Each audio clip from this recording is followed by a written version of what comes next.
Hello my dear. Catch പിടി. കൊള്ളാലോടാ. എന്താ പേര്? മിൻമിനി. മിന്നാ മിനുങ്ങോ?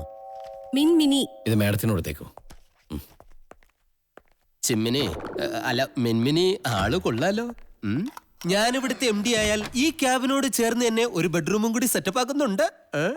എന്താ ഇവിടെ? ഞാൻ ഇനി ഇവിടെ തന്നെയല്ലേ. പണ്ട് പണിക്കർ സാർ ഇരുന്ന മുറിയായത്. ഞാൻ MD ആയാൽ പണിക്കർ സാർ ഇവിടെ തിരിച്ചെത്തും.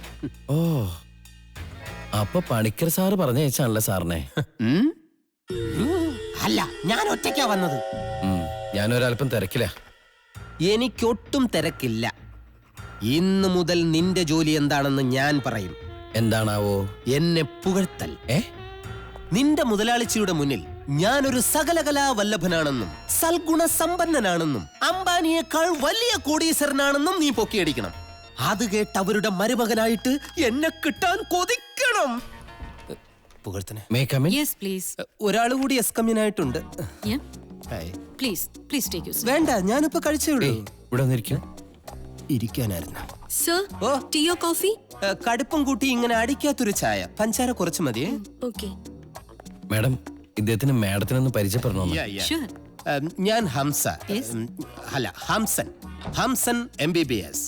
ഡോക്ടറാണല്ലേ? അല്ല, വക്കീല. നിനക്ക് മാത്രമേ വക്കീലാകാവോ? ബാക്കി പറ. ഇദ്ദേഹം വലിയൊരു കോടീശ്വരനാണ്. അതെ അതെ, അംബാനിക്കൊപ്പം പണക്കാരനാണ്. അംബാനിയേക്കാൾ. ഓ, ഇത്തവണത്തെ ഇയറിലെ കണക്ക് അതെ അതെ, അംബാനിയേക്കാൾ മേലെ പണക്കാരനാണ്. ഇദ്ദേഹത്തിന് ഒരുപാട് ഫാക്ടറീസ്, സ്റ്റാർ ഹോട്ടൽസ്, ബാറുകൾ, എന്തിന് റിസർവ് ബാങ്ക് വരെ ഇദ്ദേഹത്തിന് സ്വന്തമായിട്ടുണ്ട്. 3 എണ്ണം. റിസർവ് ബാങ്ക് ആണോ 3 എണ്ണം? അതെ, ഇപ്പൊ 2 എണ്ണം പുതുതായിട്ട് ചെയ്യാൻ പോകുന്നു. ഒന്ന് നെടുമങ്ങാട്, ഒന്ന് കാക്കനാട്. റിസർവ് ബാങ്കേ മാഡത്തിനോട് ഇയാളെ കുറിച്ച് ഇല്ലാത്ത കാര്യങ്ങൾ പുകഴ്ത്തി പറയണമെന്ന് എന്നോട് പറയാൻ പറഞ്ഞു. എന്തിന്?